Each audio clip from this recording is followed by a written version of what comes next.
गुप्त वंश प्राचीन भारत के सबसे महत्वपूर्ण राजवंशों में से एक था।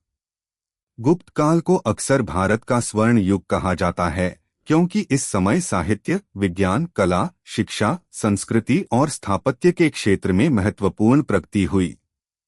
गुप्त वंश की स्थापना लगभग 3री शताब्दी के अंत या 4वीं शताब्दी की शुरुआत में श्रीगुप्त ने की थी।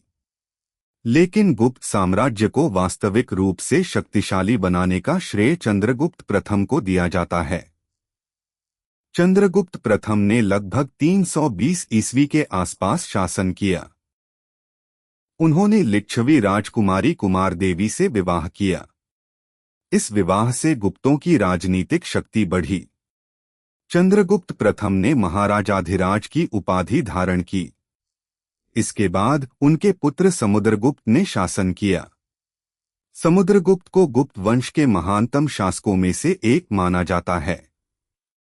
उन्होंने अनेक सैन्य अभियान किए और अपने साम्राज्य का विस्तार किया।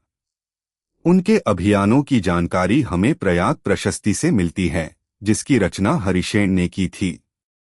समुद्रगुप्त को उनकी सैन्य प्रतिभा के कारण भारत का नेपोलियन भी कहा गया है। समुद्रगुप्त कला और संगीत में भी रुचि रखते थे और उनके सिक्कों पर उन्हें वीणा बजाते हुए दिखाया गया है। समुद्रगुप्त के बाद चंद्रगुप्त द्वितीय ने शासन किया। उन्हें विक्रमादित्य के नाम से भी जाना जाता है। उनके शासनकाल में गुप्त साम्राज्य ने बहुत उन्नति की। उन्होंने पश्चिमी क्षत्रपों को पराजित करके पश्चिमी भारत तक अपना प्रभाव बढ़ाया। उनके समय में साहित्य और कला का विशेष विकास हुआ। प्रसिद्ध चीनी यात्री फाहियान भी चंद्रगुप्त द्वितीय के समय भारत आया था। गुप्त काल में प्रशासन व्यवस्थित था। राजा शासन का प्रमुख होता था और उसके अधीन विभिन्न अधिकारी कार्य करते थे। साम्राज्य को अलग अलग प्रांतों और प्रशासनिक इकाइयों में बांटा गया था।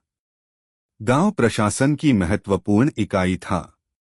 आर्थिक दृष्टि से कृषि मुख्य आधार थी।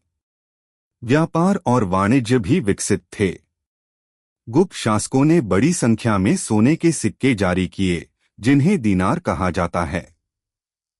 इन सिक्कों से उस समय की आर्थिक समृद्धि की जानकारी मिलती है।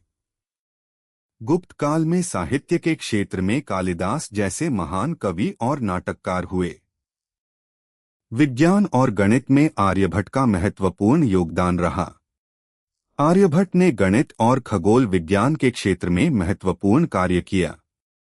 वराहमिहिर भी इसी व्यापक सांस्कृतिक परंपरा के महत्वपूर्ण विद्वान थे। कला और स्थापत्य में भी गुप्त काल का विशेष महत्व है। मंदिर निर्माण, मूर्तिकला और चित्रकला का विकास हुआ। अजंता की गुफाओं की चित्रकला इसी काल की सांस्कृतिक उन्नति से जुड़ी हुई है।